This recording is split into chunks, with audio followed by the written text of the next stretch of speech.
Bharatiya Janata party के राज में देश के अंदर पहली बार देश के अंदर जीडीपी इतनी नीचे जा रही है, माइनस के अंदर जीडीपी पहुंच चुकी है। लेकिन हमारे देश की मीडिया बात किसकी करती है? रिया चक्रवर्ती की।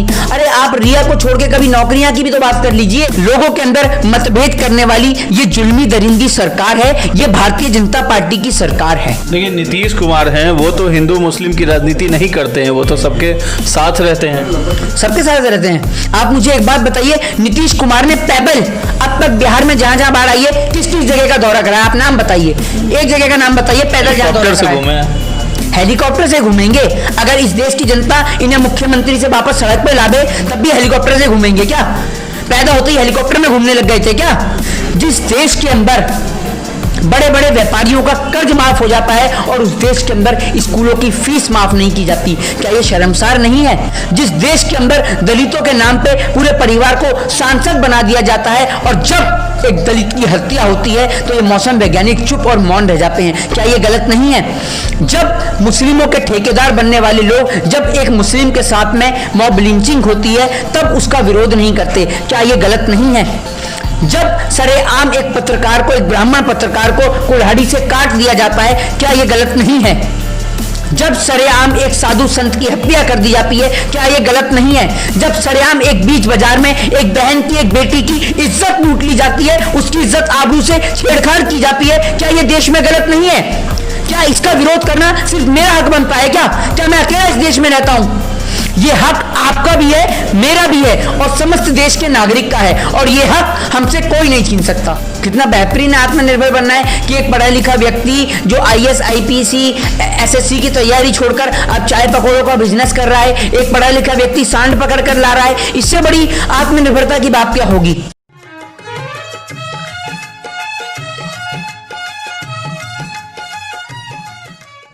नमस्कार, आप देख रहे हैं बिहार वाणी। मैं हूं आपके साथ रितेश शर्मा। देखिए बिहार में चुनाव होने वाले हैं और एक और दौर यहां शुरू हो चुका है। जो सोशल एक्टिविस्ट हैं वो भी बिहार आ रहे हैं और बिहार के लोगों को जागरूक कर रहे हैं, क्योंकि यहां अवेयरनेस की बहुत ज़्यादा ज़रूरत है। यहाँ की जनता, बहुत ऐसी जनता है, बहुत सारे लोग हैं जो ये तक नहीं जानते हैं कि आखिर वो वोट किस लिए देते हैं और उनके विधायक कौन है, और विधानसभा क्षेत्र जहाँ के वो नागरिक हैं उन्हें अपने नागरिकता के बारे में भी पता नहीं है, अपने क्षेत्र के बारे में भी पता नहीं है। तो बहुत सारी चीज़ें हैं और राजनीतिज्ञ लोग जो हैं, राजनेता हैं, उनके पीछे क्या मंशा होती है जनता से वोट मांगने का, उन सभी मुद्दों पर हम चर्चा करेंगे। यहाँ हमारे साथ सोशल एक्टिविस्ट हैं, मोहित शर्मा है जो दिल्ली से यहाँ बिहार आए हैं। तो सबसे पहले आपका बहुत बहुत स्वागत है हमारे साथ जुड़ने के लिए। जी जी। तो मोहित जी ये बताइए कि बिहार आप क्यों आए हैं और बिहार में आप क्या लोगों को बताना चाहते हैं? देखिए बिहार में हम एक बार उन मजदूरों को याद दिलाना चाहते हैं कि जो मजदूर दिल्ली से, लखनऊ से, कानपुर से, वाराणसी से पैदल आया है, उस मजदूर को हम याद दिलाना चाहते हैं कि वो मजदूर जो ट्रेन की पटरियों पे लेट जाता है तो ट्रेन उसके ऊपर से गुजर जाती है, उस मजदूर को हमें याद दिलाना है किस तरीके से उसके साथ इस जुल्मी दरिंदी सरकार ने दुर्व्यवहार किया है। इससे बदला लेने के लिए हमें लोगों को बताना है कि जो नेता आपके पास आता है, अगर वो आपसे आकर शिक्षा पे, स्वास्थ्य पे और बेरोजगारी पे बात करता है तो आप उसकी बात सुनिए। अन्यथा वो बात करे देशभक्ति की, हिंदू मुस्लिम की, तो आप अपने जूते और चप्पल तैयार रखिएगा। जैसी वो नेता आपके घर के, आपके दरवाजे पे आए, उनका स्वागत जूते और चप्पलों से कीजिएगा। देखिए मोहित जी, बिहार है, बिहार में जो जनता है ना, बहुत ज़्यादा अपने आप को दबी हुई, कुचली हुई महसूस करती है जनता। तो उसमें उतना हिम्मत नहीं बचता है कि वो नेताओं का विरोध करे। और नेता मतलब होता है कि बहुत बड़ी ताकत है। जब नेता आते हैं ना तो 10 गाड़ियों का काफिला लेकर के आते हैं वोट मांगने, तो किसी जनता में हिम्मत नहीं होती। कोई हिम्मत जुटाते भी है ना तो डर लगता है कि मोहल्ले में लोग उसका साथ देंगे कि नहीं देंगे। उनको कैसे समझाइएगा? मेरे भाई मेरी बात सुनिए। पहली बात तो ये कि बिहार जो जन्मभूमि है वो क्रांतिकारियों की भूमि है। यहाँ जब 1947 में देश की आज़ादी की लड़ाई लड़ी गई थी तो बहुत से लोग जो थे जिन्होंने योगदान दिया, विशेष योगदान दिया, वो बिहार से थे। बिहार के अंदर की राजनीति हर एक छोटे से छोटा व्यक्ति वहाँ राजनीति जानता है। बिहार का गांधी मैदान अपने आंदोलन के लिए, अपने वर्चस्व के लिए पूरे समस्त भारत में प्रचलित है। आप बात कर रहे हैं बिहार की कि बिहार की जनता डरती है। बिहार की जनता डरती नहीं है, बिहार की जनता को डराया जा रहा है जुल्मी दरिंदी सरकार के जरिए। आप एक बात बताइए, एक आम मजदूर आवाज कैसे उठाएगा? कम से कम बिहार के अभी कई राज्यों में बाढ़ आई पड़ी है, वो लोग बाढ़ से जूझेंगे। कुछ जगह भुखमरी छाई हुई है, वो भुखमरी से जूझेंगे। कुछ जगह बच्चों को बेहतर शिक्षा नहीं मिल रही, वो शिक्षा से जूझेंगे। कुछ जगह बेहतर स्वास्थ्य नहीं है, वो स्वास्थ्य से जूझेंगे। तो समस्या हर जगह है। उस समस्या का निदान सिर्फ हिंदू और मुस्लिम नहीं है। भाजपा के राज में जब तक कोरोना है तो कभी आप हाथ धोते रहिए साबुन से, तो कभी नौकरियों से। ये आम बात है भाजपा के राज में। भारतीय जनता पार्टी के राज में देश के अंदर पहली बार देश के अंदर जीडीपी इतनी नीचे जा रही है, माइनस के अंदर जीडीपी पहुंच चुकी है। लेकिन हमारे देश की मीडिया बात किसकी करती है? रिया चक्रवर्ती की। अरे आप रिया को छोड़ के कभी नौकरियां की भी तो बात कर लीजिए। नौकरी भी तो चाहिए इस देश की जनता को। आप एक बात बताइए, आज एक आपको छोटी सी एक पहेली के जरिए एक बात आपको समझाने का प्रयास करता हूं, और देश की जनता को भी। एक माँ होती है, उसके 3 बच्चे होते हैं। तो उससे एक भाजपा का सांसद सवाल कर लेता है कि माता जी आपके 3 बच्चे क्या करते हैं? तो वो कहती है कि एक बच्चे ने एमए कर रखी है, एक ने पीएचडी कर रखी है, और तीसरा चोर है। तो वो सांसद कहता है कि आप तीसरे को, चोर वाले को, घर से बाहर क्यों नहीं निकाल देती? तो वो माँ जवाब देती है कि बाकी के दोनों तो खाली पड़े हुए हैं, वो चोरियां जो कमा कर ला रहा है। और यही हालत आज देश के अंदर है। देश के अंदर कपड़े से लेकर, तन के अंदर पैंट से लेकर, छत पे मकान से लेकर हर एक चीज इस सरकार ने छीन ली है लोगों से। हर एक व्यक्ति दाने दाने के लिए मोहताज हो गया है। उसे खाने को रोटी नहीं है, पहनने को कपड़ा नहीं है। सिर्फ हमारे देश की सरकार बात करती है हिंदू और मुस्लिम पे। जिस तरीके से भारत देश की नीति है, अतिथि देवो भव और वसुदेव कुटुंबकम, आज उस नीति का किस तरीके से अपमानित किया गया, यह समस्त देश नहीं, समस्त पूरे विदेश, ऑल ओवर वर्ल्ड ने इस बात को देखा है। जो दूसरे देश से नागरिक हमारे देश में आया जमात के तौर पर, उनको बदनाम करा गया कि ये लोग कोरोना फैला रहे हैं। आप एक बात बताइए, आज जब बॉम्बे हाई कोर्ट ने इन्हें लताड़ लगाई, जब दिल्ली से उन जमातियों के ऊपर से वो सारी एफआईआर जो दर्ज की गई थी उनको खारिज किया गया, तो क्यों इस देश की दलाल मीडिया नहीं दिखा रही? जिस तरीके से उन जमातियों को बदनाम किया गया था, कम से कम अब यह तो दिखाया जाए कि वो लोग बेकसूर थे। आपने आज लोगों के अंदर, मैं आपको बताता हूं, किसी भी व्यक्ति के अंदर मतभेद हो तो चलेगा, लेकिन जब मनभेद हो जाए तो वो बहुत बड़ी समस्या हो जाता है, और इसका समाधान करना एक बहुत बड़ी बात हो जाती है। और आज लोगों के अंदर मतभेद करने वाली ये जुल्मी दरिंदी सरकार है, ये भारतीय जनता पार्टी की सरकार है। अच्छा, ये नफरत फैलाने का जो ये ट्रेंड चला हुआ है, आखिर नफरत फैलाने से क्या फायदा हो सकता है बीजेपी पार्टी को? मेरे भाई, इनका एक ही फायदा है, वो है कुर्सी। ये इस कुर्सी से इतना प्यार करते हैं, ये कुर्सी प्रेमी है। चाहे वो कुर्सी प्रेमी बिहार के कुशासन बाबू आपके नीतीश कुमार हो, चाहे फिर वो कुर्सी प्रेमी मौसम वैज्ञानिक आपके रामविलास पासवान हो, चाहे फिर वो आपके कुर्सी प्रेमी आपके देश के प्रधानमंत्री जी हो, चाहे कुर्सी प्रेमी देश के गृह मंत्री हो, ये सारे के सारे कुर्सी प्रेमी लोग हैं। आप एक बात मेरे भाई बताइए, जिस देश के अंदर बड़े बड़े व्यापारियों का कर्ज माफ हो जाता है और उस देश के अंदर स्कूलों की फीस माफ नहीं की जाती, क्या ये शर्मसार नहीं है? जिस देश के अंदर दलितों के नाम पे पूरे परिवार को सांसद बना दिया जाता है, और जब एक दलित की हत्या होती है तो ये मौसम वैज्ञानिक चुप और मौन रह जाते हैं, क्या ये गलत नहीं है? जब मुस्लिमों के ठेकेदार बनने वाले लोग, जब एक मुस्लिम के साथ में मॉब लिंचिंग होती है, तब उसका विरोध नहीं करते, क्या ये गलत नहीं है? जब सरेआम एक पत्रकार को, एक ब्राह्मण पत्रकार को कुल्हाड़ी से काट दिया जाता है, क्या यह गलत नहीं है? जब सरेआम एक साधु संत की हत्या कर दी जाती है, क्या यह गलत नहीं है? जब सरेआम एक बीच बाजार में एक बहन की, एक बेटी की इज्जत लूट ली जाती है, उसकी इज्जत आबरू से छेड़छाड़ की जाती है, क्या यह देश में गलत नहीं है? क्या इसका विरोध करना सिर्फ मेरा हक बनता है? क्या मैं अकेला इस देश में रहता हूं? यह हक आपका भी है, मेरा भी है, और समस्त देश के नागरिक का है, और यह हक हमसे कोई नहीं छीन सकता। देखिए, नीतीश कुमार हैं, वो तो हिंदू मुस्लिम की राजनीति नहीं करते हैं, वो तो सबके साथ रहते हैं। सबके साथ रहते हैं। आप मुझे एक बात बताइए, नीतीश कुमार ने पैदल अब तक बिहार में जहां जहां बाढ़ आई है, किस किस जगह का दौरा करा? आप नाम बताइए, एक जगह का नाम बताइए पैदल जहां दौरा करा है। हेलीकॉप्टर से घूमेंगे? अगर इस देश की जनता इन्हें मुख्यमंत्री से वापस सड़क पे लावे, तब भी हेलीकॉप्टर से घूमेंगे क्या? पैदा होते ही हेलीकॉप्टर में घूमने लग गए थे क्या? अच्छा एक बात बताइए, क्या सूबे के मुखिया हैं तो इनको घूमना जरूरी है क्या? अगर अधिकारी वहां नियुक्त हैं उस चीज को देखने के लिए, अगर वो पहुंच रहे बताइए, जिस तरीके से आज बिहार के कुशासन बाबू पलटू कुमार नीतीश कुमार जी कह रहे हैं कि सुशांत सिंह राजपूत इस बिहार की भूमि का बेटा है, बिहार की भूमि का बच्चा है। आप एक बात बताइए, पूरे दिल्ली में, यूपी में, बिहार में कहीं और किसी और बिहारी का बच्चा नहीं है? ये बताइए, उसके बारे में कभी इन्होंने हालचाल पूछा है? पुलवामा की घटना में देश के अंदर बिहारी भी मरे, उनको लेकर आवाज उठाई इन्होंने?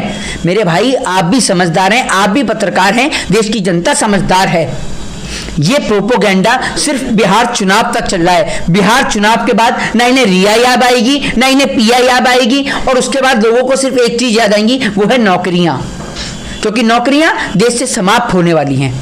और अगर यही हाल देश के अंदर चलता रहा तो वो दिन दूर नहीं जब ये गोरे अंग्रेजों की नाजायज औलादें इस देश को दोबारा गुलाम ना बना दें। मोदी जी कहते हैं कि आत्मनिर्भर बना रहे हैं हम ये भारत को, तो कितना सही मान रहे हैं इसको? क्या नहीं बन रहा है?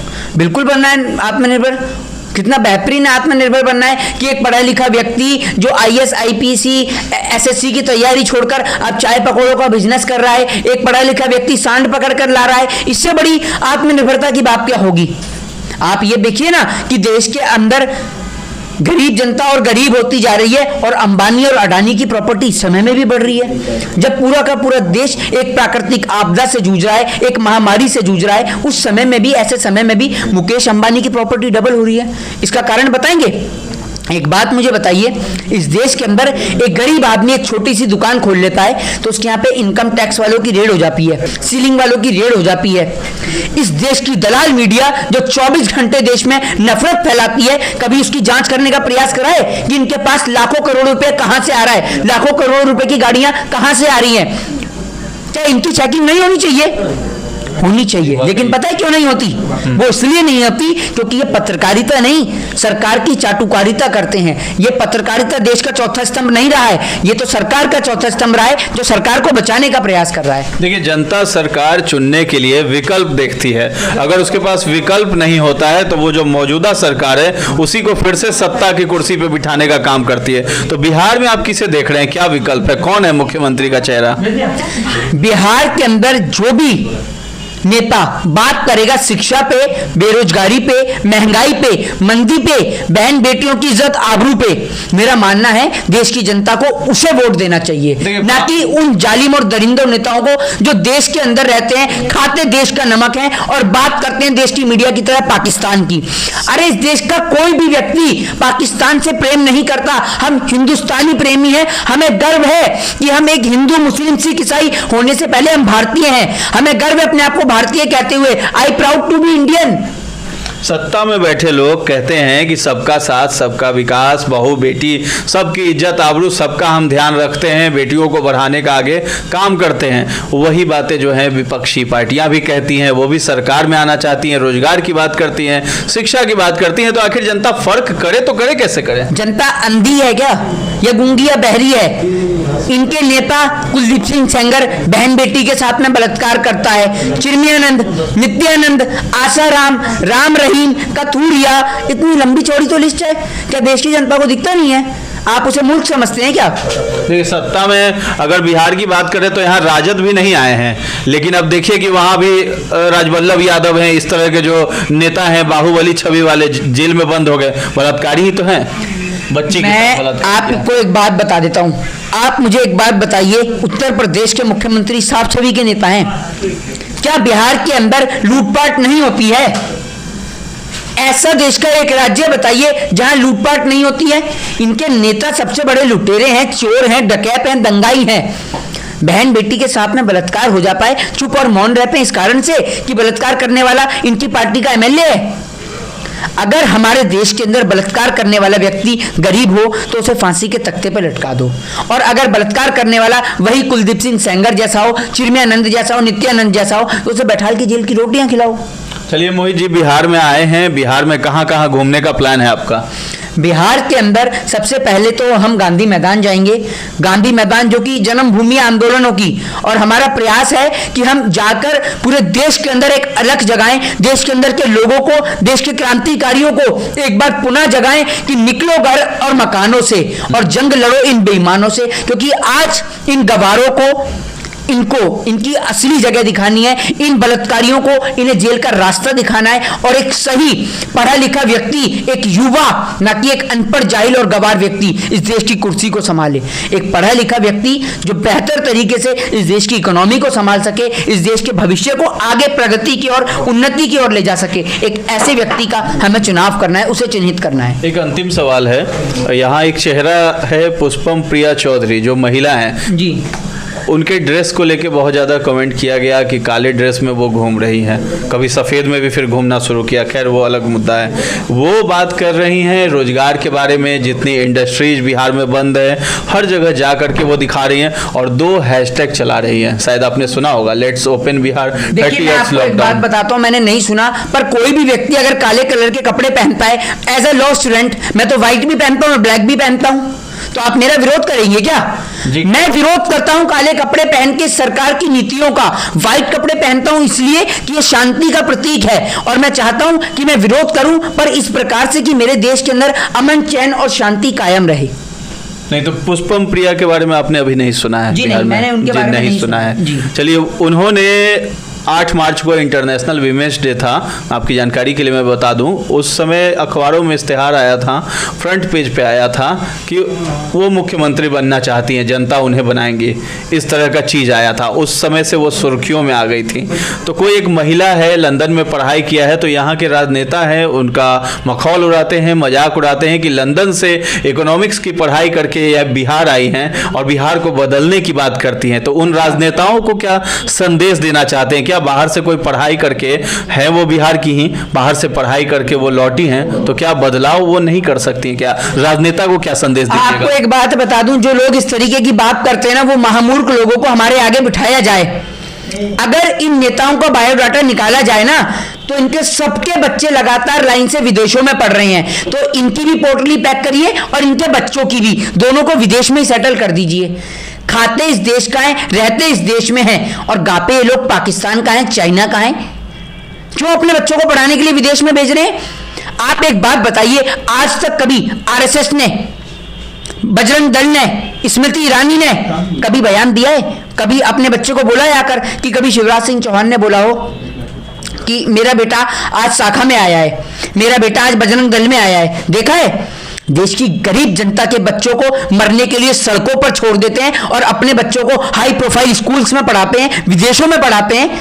आखिर इतना अत्याचार क्यों और इतना दुर्व्यवहार क्यों देश की गरीब जनता के साथ में? और इतना फर्क, बल्कि इस देश की जनता ने आपको जिताया है, आपने जनता को नहीं जिताया। और अगर इस देश के अंदर रिकॉल की सुविधा होती तो आपको कान पकड़ के सत्ता से नीचे ला दिया जाता। चलिए मोहित जी, हमारे साथ जुड़ने के लिए आपका बहुत बहुत धन्यवाद। धन्यवाद सर।